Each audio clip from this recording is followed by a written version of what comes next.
E para iniciar essa manhã com um painel sensacional, eu gostaria de convidar nesse momento o Marlons Alves. Seja bem-vindo, Marlos. Ele que é diretor-presidente da Algar Farming.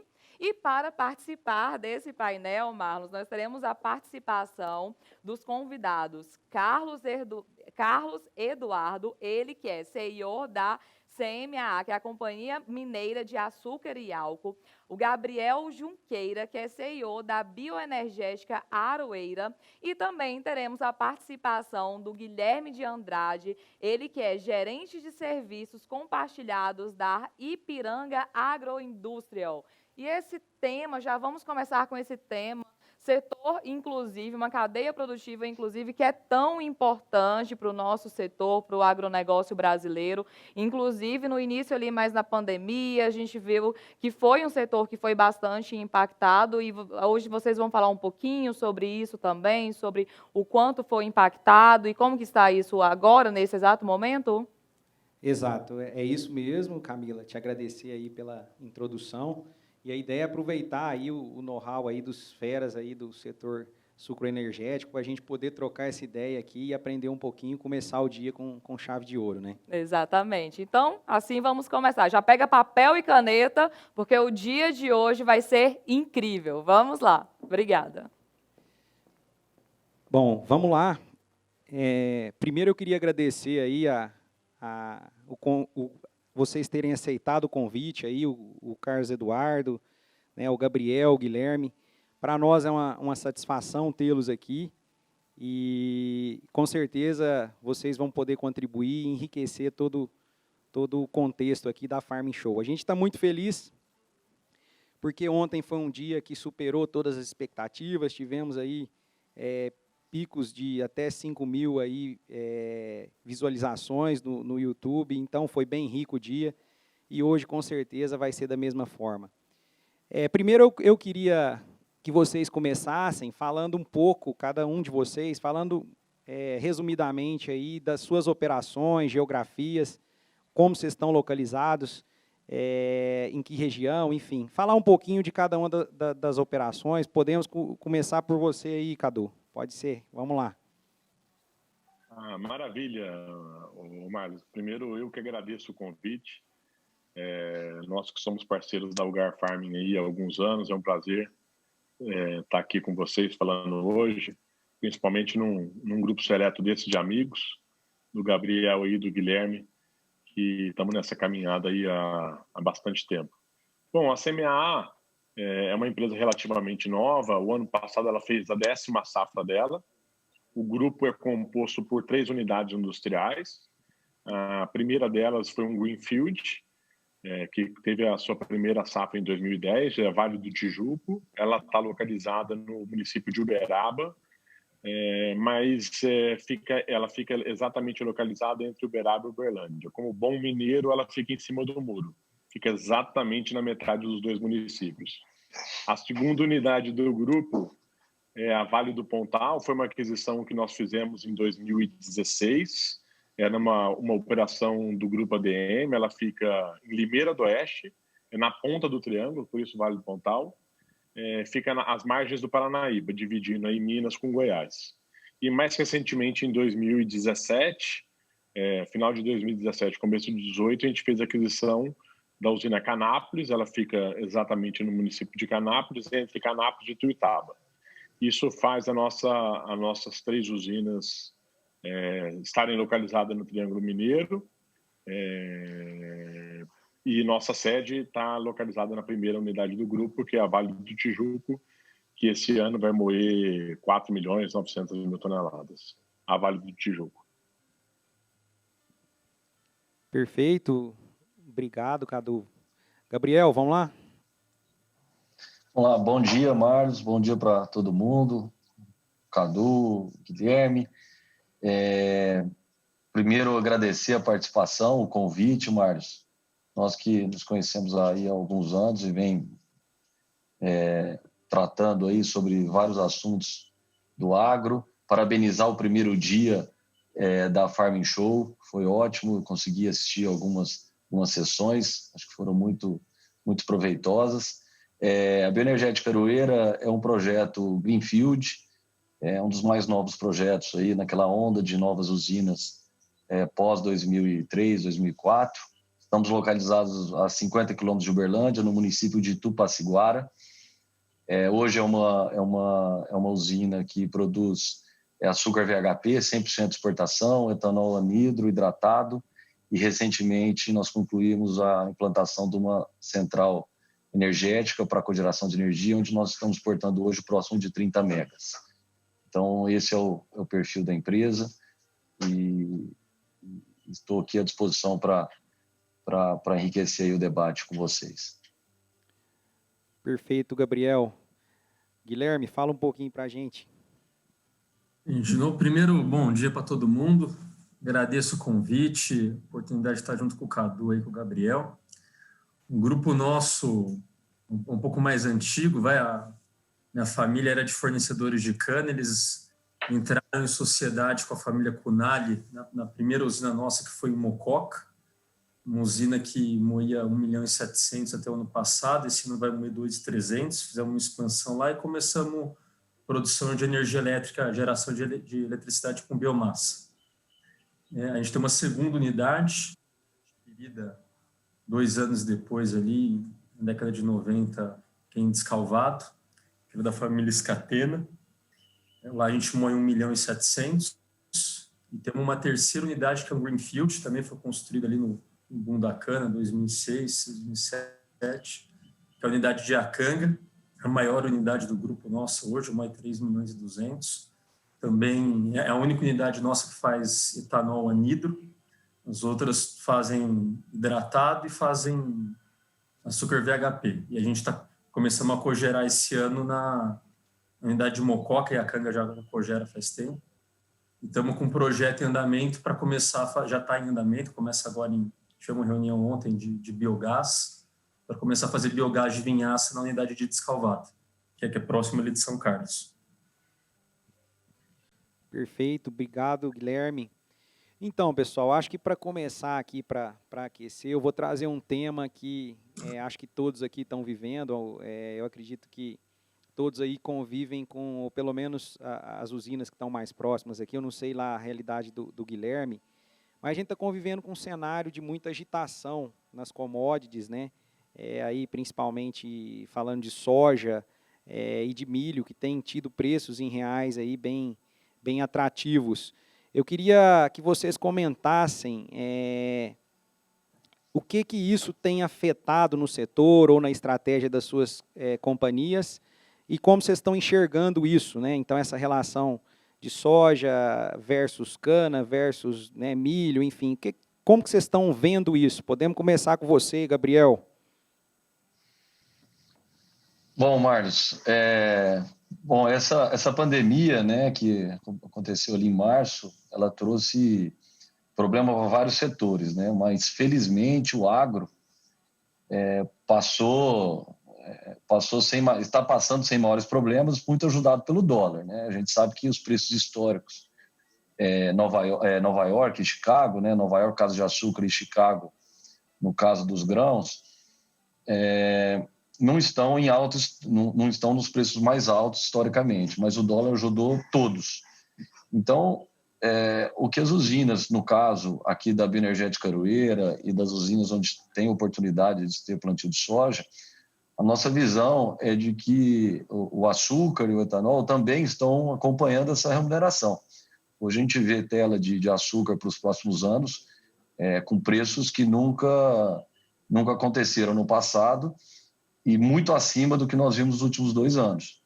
Então, o nosso trabalho é sempre estar mostrando para o parceiro agrícola ou para o proprietário de terra que a diversificação é um grande negócio. Então, numa região que vai soja, que vai milho, ela vai cana também. E exemplo disso é que a maioria dos nossos parceiros são plantadores de cana e também são agricultores plantadores de grãos e estão satisfeitos em ambas as culturas. Então, a cana tem um desafio um pouco maior, porque a logística do produto cana é uma logística mais complexa, onde o raio faz muita diferença. Então, o que a gente busca mostrar é que, dentro do raio da unidade industrial, a cana pode ser mais competitiva, enquanto a soja, num raio mais distante, vai remunerar. Então, não muda. Quando nós montamos a usina aqui há 12 anos, começamos as obras, a gente tinha uma situação muito parecida, de valorização de soja, e no momento uma cana não tão valorizada, e mesmo assim, hoje a gente explora mais de 30 mil hectares. Então, para nós é um desafio, mas é uma boa notícia. Bom que os agricultores estão indo bem, estão produzindo bem, e acho que tem espaço para todo mundo. Perfeito, até para poder enriquecer também, talvez aí nos próximos convidados até, eu acho que assim, a gente tem que olhar às vezes uma visão também, o produtor como uma remuneração anual, né, Gabriel? Eu não sei se só a soja seria atrativo, né, enquanto receita anual e margem anual, ou se na visão de vocês a área precisaria ter uma dobradinha aí, né, uma soja mais safrinha, para que pudesse concorrer aí até com as margens da cana, né? Então acho que só para poder dar mais uma esquentada aí, eu acho que vale a reflexão. E aí passando a bola aí pro Guilherme, eu não sei como que é a realidade aí, Guilherme, comenta para a gente. Não, falou, São Paulo, realidade eu acho que é bem diferente do Triângulo Mineiro. A gente não tem uma competição tão grande com grãos. Muito também, a gente está mais próximo de mercado consumidor de etanol. Aqui nas regiões a gente convive bem com a soja. A soja, na verdade, a gente usa muito para meiose, mas não temos. Em alguns lugares aí a pessoa arrenda a cana pagando saca de soja como base, né? Isso aqui em São Paulo isso não existe. O que a gente tem visto de cana, né, falando um pouco de preço de mercado, o dólar tem ajudado muito no açúcar, né? Muita gente fixando já 2, falando de fixar 3 safras para frente já. Mas por outro lado também insumo tem subido um pouco, custo de a ureia atrapalha bastante, né? Ela é base para muito insumo agrícola. Então, os insumos que a gente não conseguiu fixar no começo de safra aí prejudica um pouco quando a gente olha cenário de despesa, né? Mas voltando para a soja, não é muito realidade nossa. Grãos, a gente compete muito com cana. Aqui a gente tem muita cana próximo de cana e um pouquinho de café na região de Mococa, mas não temos problema com soja. Perfeito. Pelo contrário, somos parceiros, né? A gente gosta da meiose de soja. Perfeito. Não, obrigado, Guilherme. Cadu, comenta para a gente um pouquinho sobre esse tema aí. Esse é um ponto importante que o Guilherme tocou. A soja dá para fazer uma parceria com a cana, né? A cada 5 anos você tem que rotacionar a cultura, e a melhor cultura para entrar no meio da cana, entre um intervalo e o outro, é a soja, sem dúvida nenhuma. Então, assim, numa área de cana, já 20% da área que você está renovando todo ano, ela tem que entrar com uma cultura de soja.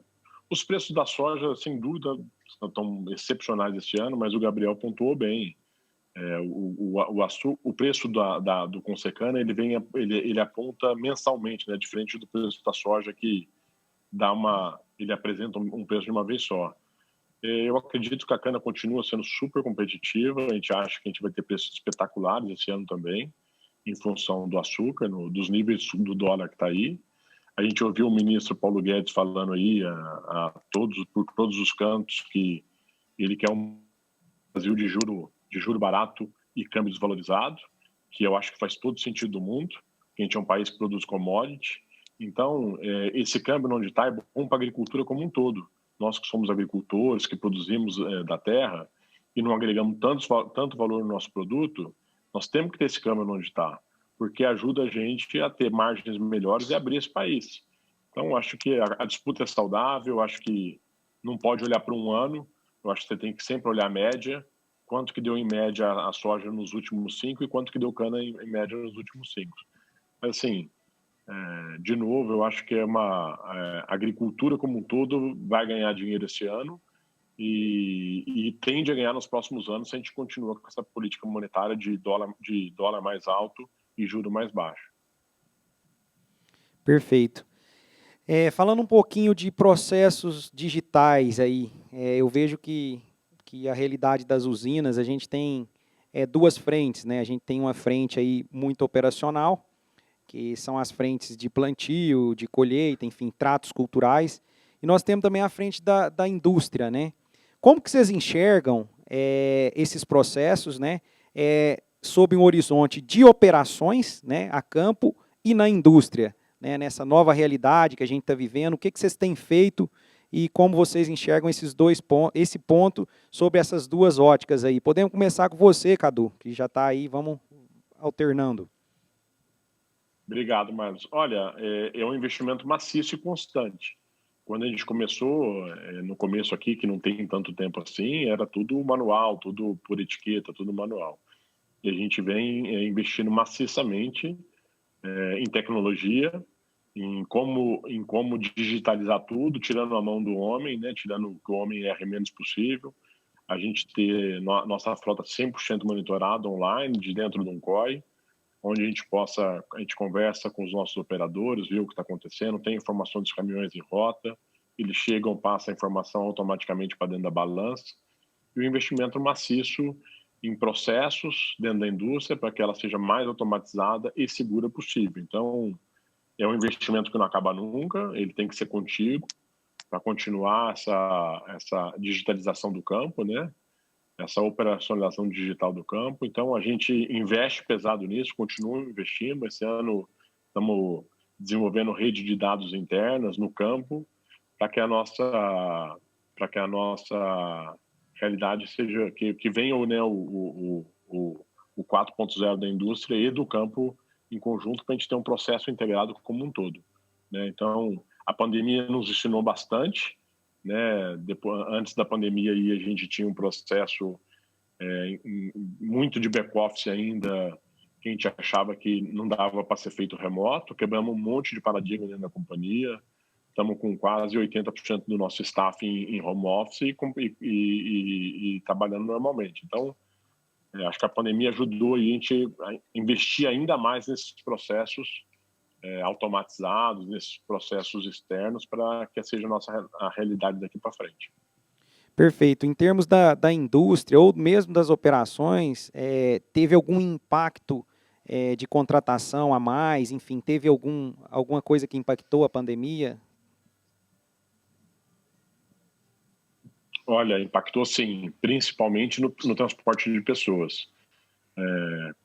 Como a pandemia começou a ficar bem preocupante no Brasil em março, quando começou todo aquele movimento, nós dobramos o número de transporte de pessoas, que é ônibus, para levar nossos operadores tanto para a planta quanto para o campo.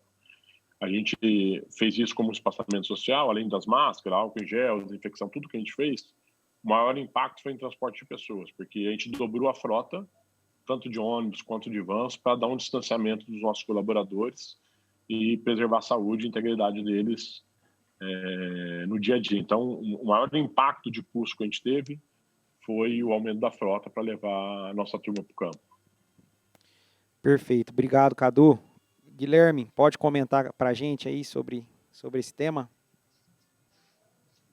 Eu acho que dois temas aí que o Cadu falou, um pouco de digitalização, um pouco de impacto de Covid, né?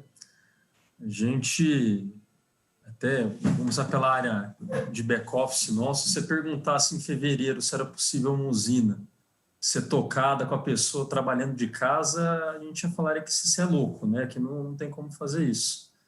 Naquele susto ali de março para abril também, muda tudo, né? Daí os parâmetros mudam, as regras mudam.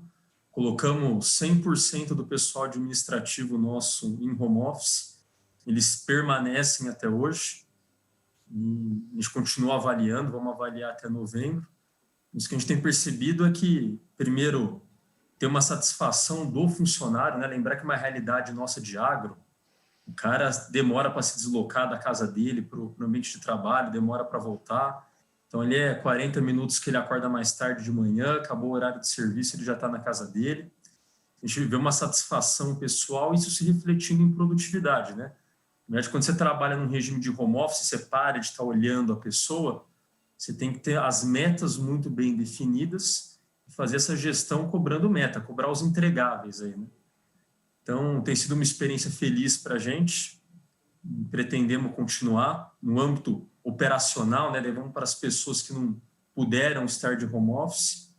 O COA nosso existia já na unidade de Iacanga. A gente, na verdade, era um controle de tráfego nas outras duas, e a gente tinha um COA menor em Iacanga. Temos investido bastante nos últimos 2 anos, também em rastreamento de 100% da frota, monitoramento, buscando uma direção econômica, né? Usar menos diesel, uma direção mais segura, controlar a velocidade desses caminhões nas rodovias.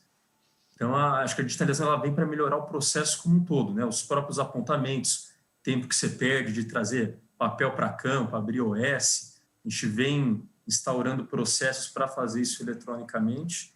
Eu acho que o futuro é digital, né? O Farming Show está sendo feito inteirinho online e remotamente. Eu acho que isso vai continuar acontecendo em outras instâncias, né? No ambiente de trabalho, as reuniões vão ser mais digitais, tem que ser mais objetivas por ser digitais também. Então, a gente vê com bons olhos, né? Na indústria também estamos buscando automação, de robô que chapisca o dente da moenda até processos automatizados para medir vapor, controlar os geradores nossa, a exportação de energia. Isso é uma tendência global que é acelerada pela pandemia. Perfeito, obrigado, Guilherme. Gabriel, comenta para a gente os impactos, enfim, como que vocês estão usando esses processos digitais e se houve algum impacto sobre o âmbito indústria e operação. O setor, como vários setores industriais, né, já estavam num ritmo bastante acelerado de digitalização nos últimos 2 anos, né? Tanto que na Aroeira, a partir do ano passado, desde o ano passado, a gente montou o COA, né, o Centro de Operações Agrícola, que, como o Carlos comentou, você consegue hoje, dentro do escritório, ter uma visão de 100% da colheita, tratores, operadores que acompanham, às vezes, a 50 quilômetros do local, com tecnologia aí de 3G e 4G. Quer dizer, isso fez com que as nossas operações de campo industriais fossem pouco afetadas pela pandemia. E o aprendizado maior vai para a turma do administrativo, né? Que você tinha todo mundo saindo de Uberlândia, de Tupaciguara, para a usina, aí a 50 quilômetros de distância, e a gente viu que isso não precisa ser feito. Então, hoje também 70% a 80% do nosso pessoal está em home office, e nós estamos avaliando qual será o futuro, se vai ser um home office ou se nós vamos descentralizar os escritórios, quer dizer, ter pontos de apoio nas cidades, e as pessoas não precisam vir até o parque industrial todo dia, simplesmente para algumas reuniões de alinhamento a cada 15 dias, 20 dias, se necessário for.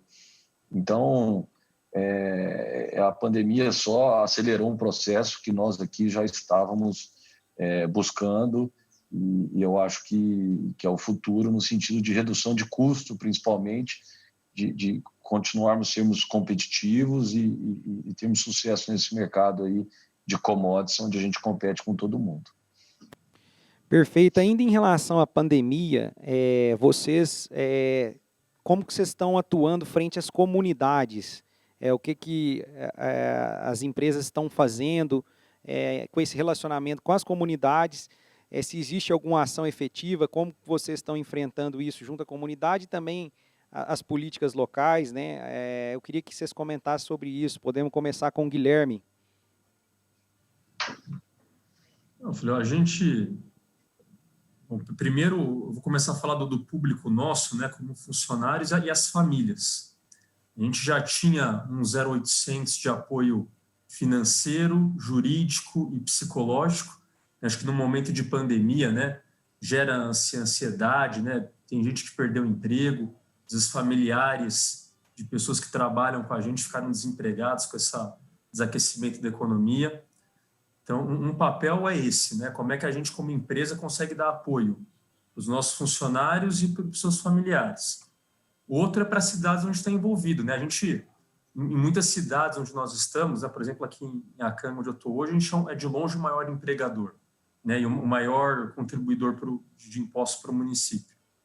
Então, a gente vem doando álcool 70% para órgãos de saúde, hospitais, secretaria de saúde, assim, alguma forma de se envolver, né? Então, buscar estar junto, às vezes trazer informação para escolas, para entidades públicas que estão perto da gente. Mantivemos os projetos sociais que a gente tem remotamente, né? Então a gente fala de digitalização, a gente tem projeto de esporte em algumas escolas que as aulas estão sendo feitas online hoje, né? Não se pararam os projetos, mas a gente tem que se reestruturar por causa da pandemia.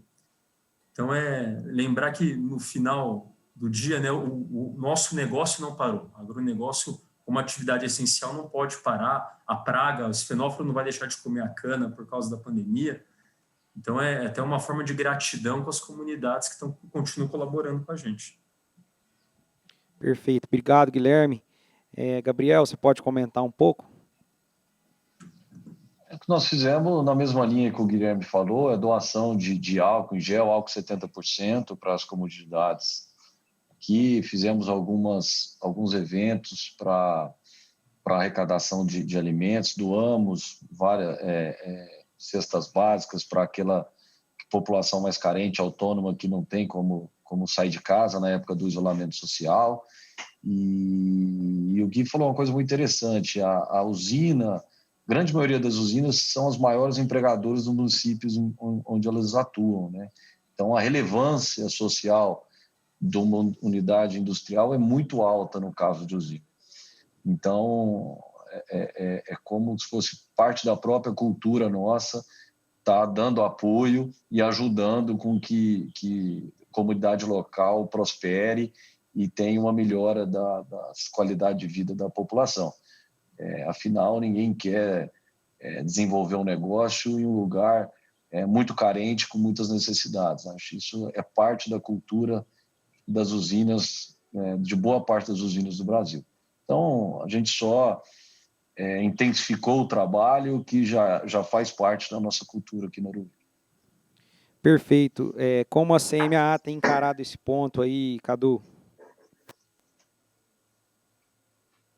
Olha, eu acho que Minas reagiu muito bem ali. Os outros estados a gente tem certeza de que fez também. Colocar um pouquinho mais em números o que o Gabriel disse, Minas, as usinas de Minas, apesar de estar no Triângulo, a gente tem feito um trabalho muito forte no estado inteiro de doação de álcool, 70% em álcool em gel. Todas as usinas de Minas, eu estava conversando com o presidente do nosso sindicato esses dias, nós já doamos algo em torno de 500 mil litros de álcool 70 e álcool em gel para todas as comunidades, desde hospitais municipais a federais, além das cidades que estão próximas. A gente está atendendo Minas como um todo, inclusive a capital, Belo Horizonte. A gente fez uma parceria junto com o Senai de Minas e eles montaram uma fábrica de álcool em gel e 100% do álcool é doado pelas usinas. Então, esse número já está próximo de 500 mil litros.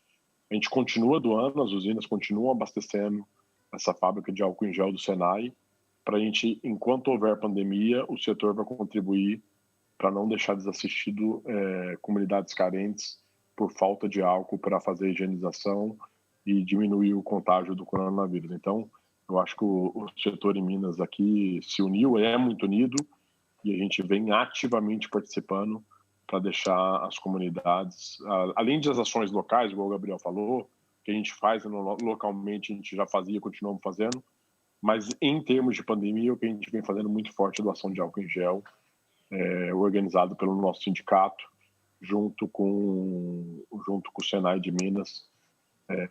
As usinas já colaboraram com mais de 500 mil litros e continua colaborando. Perfeito, obrigado, Cadu. Muito se fala no mercado de carbono, né, de crédito de carbono, inclusive a Algar Farming está se preparando para entrar nesse mercado, até pelas áreas que a gente tem aí preservadas no estado do Pará. Eu queria que vocês comentassem um pouco, né, sobre esse mercado e até um pouco sobre o RenovaBio e o mercado de CBIOS, aí, que é uma coisa nova. Eu queria que vocês explicassem um pouco sobre isso, as perspectivas, como que vocês enxergam esse mercado. Acho que vale a pena falar um pouco também, nivelar sobre o tema aqui. Podemos começar com o Gabriel. Marlos, o mercado de CBIOS acho que foi um grande marco, né, do país, ainda no final da gestão do governo Temer, que colocou aí o início aí de um mercado muito que tem muito próspero. O que é o CBIO? O CBIO nada mais é do que um crédito de descarbonização. Então, cada litro de etanol produzido, a gente deixa de emitir carbono dos combustíveis fósseis. Então, todo produtor que produz um combustível renovável, não vale só para o etanol, mas também para o biodiesel, no caso, ele fica com um crédito sobre essa descarbonização. Esse crédito é mensurado pelo CBIO e existe hoje um mercado que começou esse ano. Então, hoje já existem as usinas que, lógico, tem que se cadastrar no setor, leva em consideração produtividade, eficiência industrial. Cada etanol, você tem um número de CBIOs que está sendo comercializado. Começaram os primeiros negócios aí em meados de maio, se não me engano, e isso acho que com certeza é um mercado que vai ser muito próspero e é uma grande bandeira que nós temos que levar para o mundo, né? Apesar dos ataques que a gente sofre do mundo inteiro sobre não sermos sustentáveis, o Brasil, com o RenovaBio, que é o nome do programa, mostra que está muito à frente da grande maioria das nações. Então, mais do que financeiro, que sem dúvida vai criar renda para as usinas, para produtores, para produtores rurais, também mostra o quão sustentável nós estamos e caminhando com o ativo que é o futuro, né? Acho que mercado como este a gente só vê parecido na Califórnia, ali nos Estados Unidos, que tem também um mercado de crédito de carbono avançado, e nós estamos no mesmo sentido. Perfeito, obrigado. Eu acho que esse é um papel nosso também, né? Assim, essa questão da imagem da agricultura nossa, ela tem que, de fato, ser desmistificada no mundo.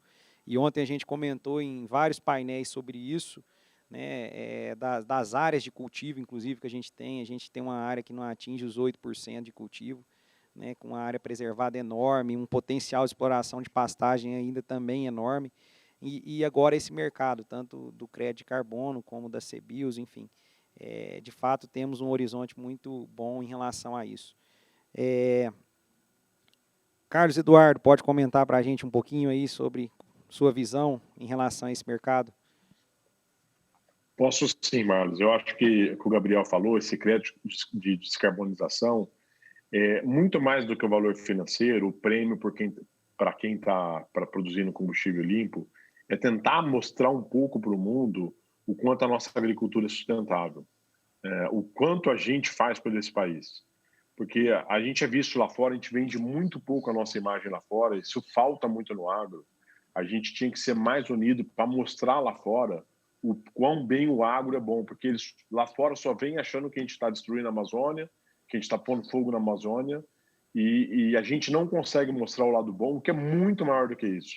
Que a gente não destrói nada, que a gente preserva 20%, pelo menos aqui no centro-sul, das nossas reservas legais, e conservamos 100% das nossas APPs. Então, assim, o RenovaBio é mais uma ferramenta para a gente tentar mostrar para o mundo o quanto a agricultura como um todo, não só quem produz etanol e biodiesel, mas a agricultura, o etanol, o milho, a soja, é beneficente para o meio ambiente, não o contrário. Eu dou um exemplo aqui para vocês.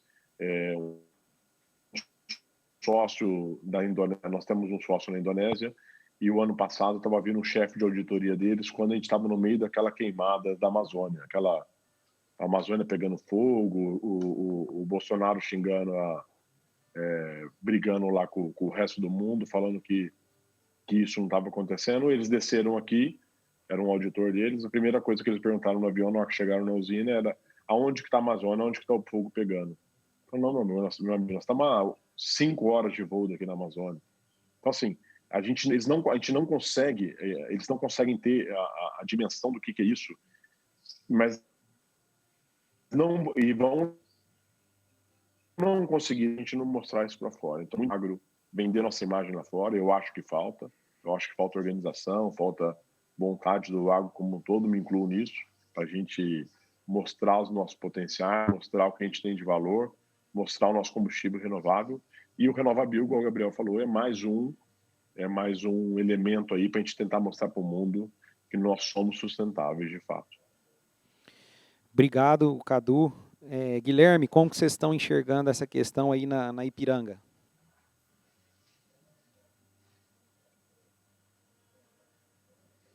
Acho que está sem... Está no mudo aí, Gui.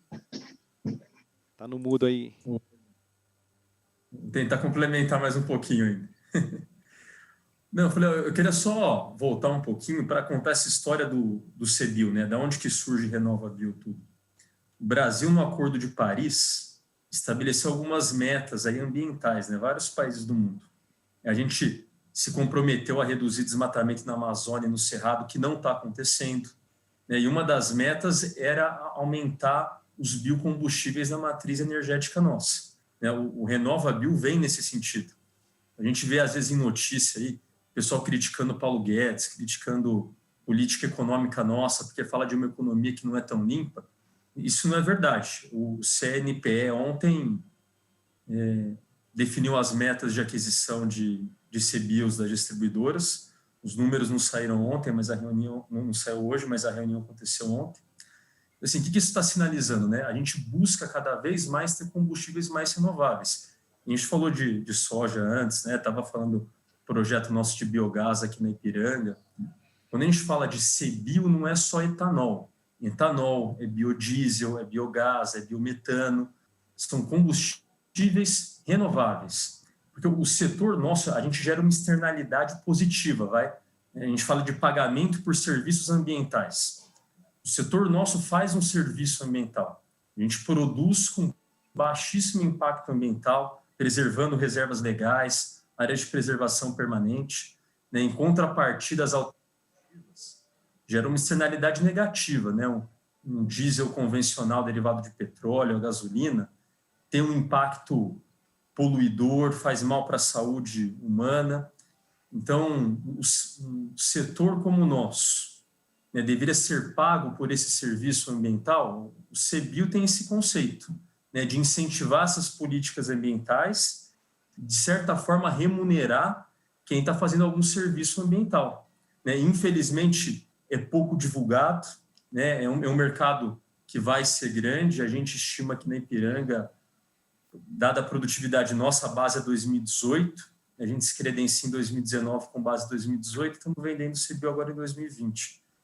Né? Isso representa 4 milhões de reais. A unidade de Acanga teve um pouco menos de CBIOs, porque foi um ano que teve muita queimada em 2018, teve muito foco de incêndio criminoso.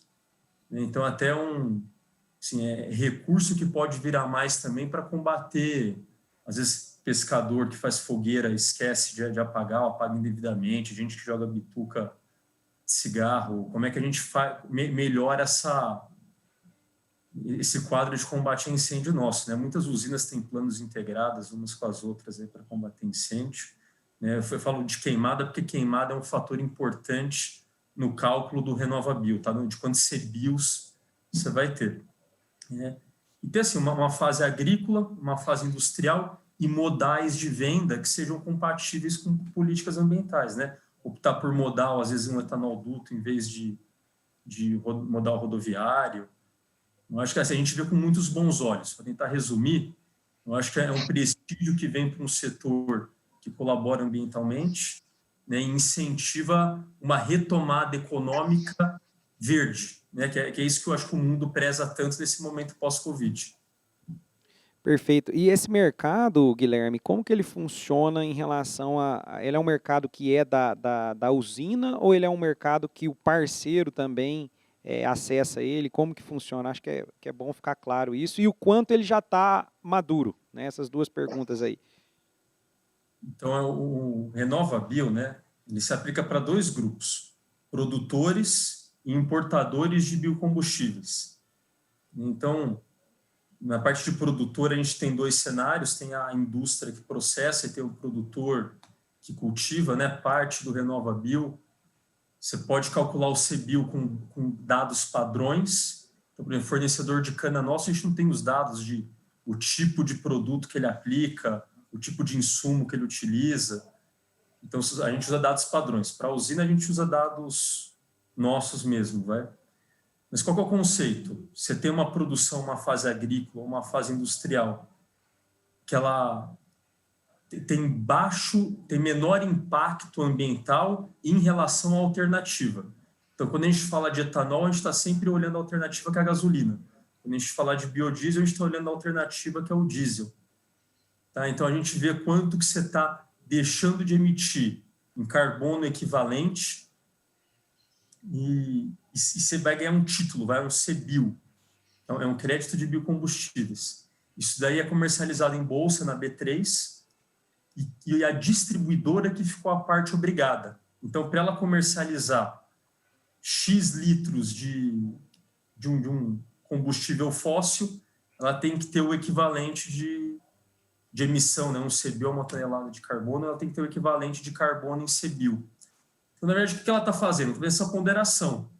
O que você está gerando de externalidade negativa, né? O que o combustível fóssil está gerando de prejuízo, ele é compensado pelo CBIO, que é o que você está resgatando de carbono na atmosfera, ou que você está prestando de serviço ambiental.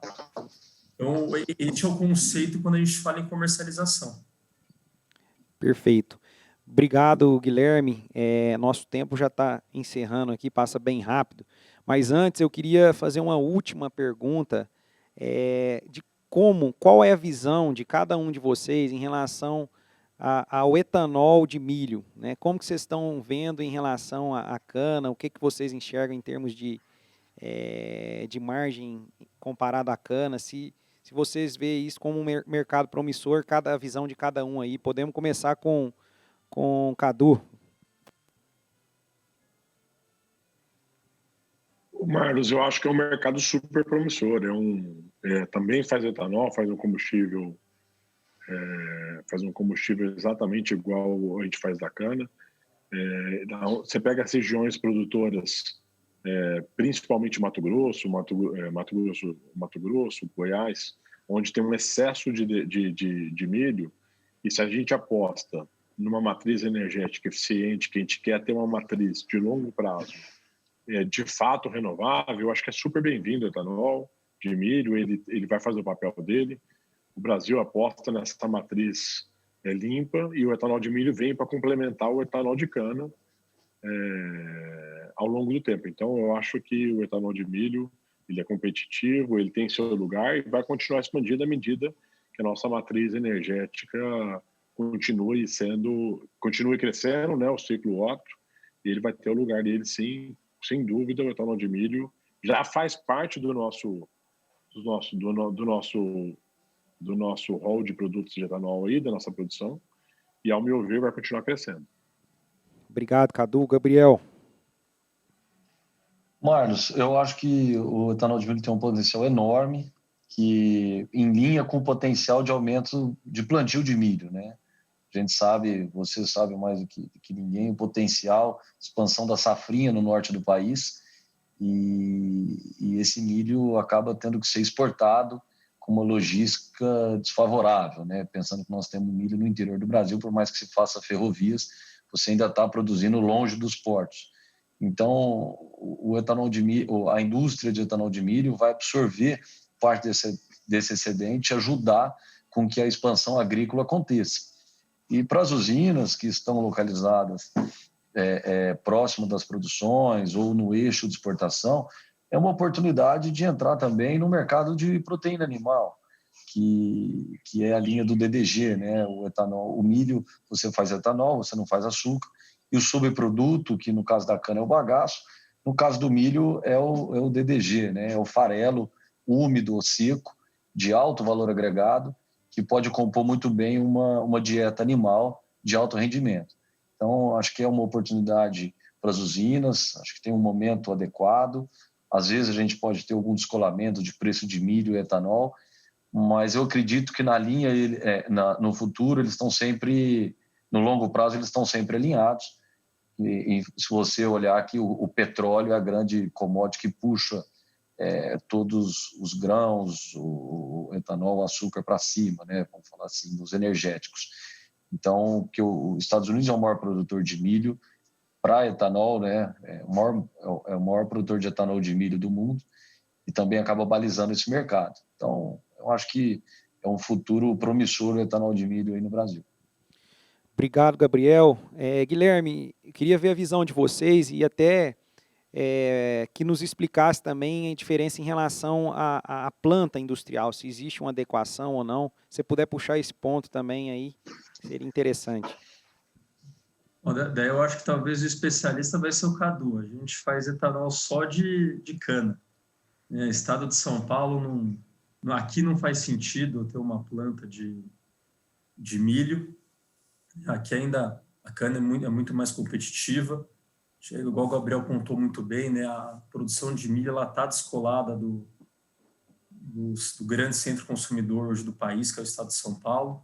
Eu acho que no futuro, esses modais melhorando, tendo mais transporte por ferrovia, um etanol duto, acho que o etanol de milho vai ficar bem competitivo em relação ao etanol de cana-de-açúcar, né? Acho que a grande vantagem do milho, você não precisa ter a fase agrícola, né? Uma usina de cana, você ter a agrícola é muito importante. De milho você consegue comprar mais spot, você consegue estocar, você consegue ter esse controle melhor. Colher a cana tem 48 horas no máximo para estar colhendo, ela começa a perder sacarose. Mas energeticamente, eu sou suspeito. Eu acho que o etanol eu gosto do etanol de cana, viu, Cadu? Quer comentar aí para a gente, Gabriel ou Cadu, rapidamente sobre essa questão da planta aí? Só acho que é bem interessante. A planta tem dois tipos de planta. Tem a planta flex, que é quando você pega você já tem uma planta de etanol de cana e adapta ela para também ter uma planta de etanol de milho. A gente chama de flex. Qual que é a diferença dessa planta? A destilaria é a mesma, a parte de fermentação é basicamente a mesma. A grande diferença é que você vai tocar ela, o combustível que vai alimentar ela é o bagaço da cana. Então ela fica muito eficiente porque você tem como combustível já para tocar o bagaço da cana. Quando você pega essas plantas sozinhas numa chama isoladas, que não são flex, você precisa ter uma fonte de energia. Então essas plantas precisam plantar, de alguma maneira, eles vão ter que plantar eucalipto, plantar pinos, alguma coisa que eles vão ter que no futuro para eles poderem tocar a caldeira deles. Então, a grande diferença, ao meu ver, o Gabriel pode complementar, ele entende muito desse assunto também, é que a planta flex, se você já tem o combustível dentro de casa, a destilaria é praticamente a mesma, mas você já tem o combustível que é o bagaço da cana, diferente do outro que está sozinho lá no Mato Grosso, que ele vai precisar de combustível para o resto da vida. Então, ele vai precisar trazer combustíveis de fontes alternativas, desde queimada que seja com madeira, com chip ou comprando bagagem de cana das usinas. Gabriel, quer falar alguma coisa aí, Gabriel? A grande eficiência de uma usina de cana agregando milho é o que o Carlos falou da integração energética, né? O grande calcanhar de Aquiles das usinas de milho no Mato Grosso, que são puramente de milho, é que o milho não tem biomassa. E para você tocar a indústria, você precisa queimar alguma coisa na caldeira. Então, o pessoal tem que desenvolver plantações de eucalipto ou ir no mercado de quem já tem esse eucalipto plantado para poder rodar a indústria. No caso da cana, você já tem o bagaço, você tem a geração de energia, a geração de vapor e energia. Então, é um sistema mais eficiente ter conjugado milho e cana. Lógico, dependendo da região, como o Guilherme apontou bem, o milho chega em São Paulo muito mais caro e talvez tenha um pouco mais de dificuldade para se viabilizar. Mas a integração cana e milho faz todo sentido. Lembrando que a usina dificilmente vai querer que plante milho ao lado do parque industrial, já que o milho pode andar muitos quilômetros pelo valor agregado maior e a cana não pode andar muito. Então, não é porque uma usina que vai agregar milho no parque industrial vai querer que se plante milho próximo à indústria. Só deixando isso claro também. Perfeito. Já estão me dizendo aqui que o nosso tempo acabou, já extrapolamos o tempo. Eu queria que vocês fizessem uma consideração final aí, cada um de vocês, para que a gente possa fechar aqui o painel. Bom, aproveitando aqui, já que eu estava... Bom, vai lá. Aproveitar, queria agradecer, Marlos, o convite. Prazer estar aqui falando com o Grupo Algar, com todo mundo que está assistindo.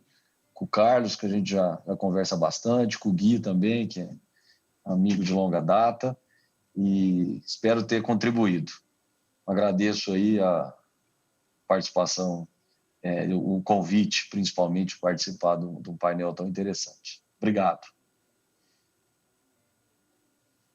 Eu aproveito aqui também, Marlos, minha palavra aqui para agradecer o convite, em nome da CMA, por estar podendo representar a companhia aqui. Prazer enorme. E também para parabenizar vocês pela iniciativa, foi incrível, está sendo incrível. Assisti alguns painéis ontem, também espero ter contribuído. Agradecer o Gabriel e o Guilherme aí pelo debate, foi excelente. Obrigado e até a próxima. Gente, falei a mesma coisa, agradecer aí a dois fera aí, o Cadu e o Gabriel, poder estar junto com vocês, agradecer o convite da Algar. Eu acho que deu para aprender bastante, para conversar bastante aqui junto. Bom, o tempo é curto e meu aprendizado foi grande. Obrigado, gente. Beleza, pessoal. Eu que agradeço vocês. Acho que foi muito enriquecedor. Podemos começar um segundo dia aqui fantástico da Farming Show. E com certeza virão mais temas bem interessantes aí. E contar com vocês, sem dúvida, é um privilégio. Tá ok? Muito obrigado. E vamos para o próximo tema aí. Um abraço a todos.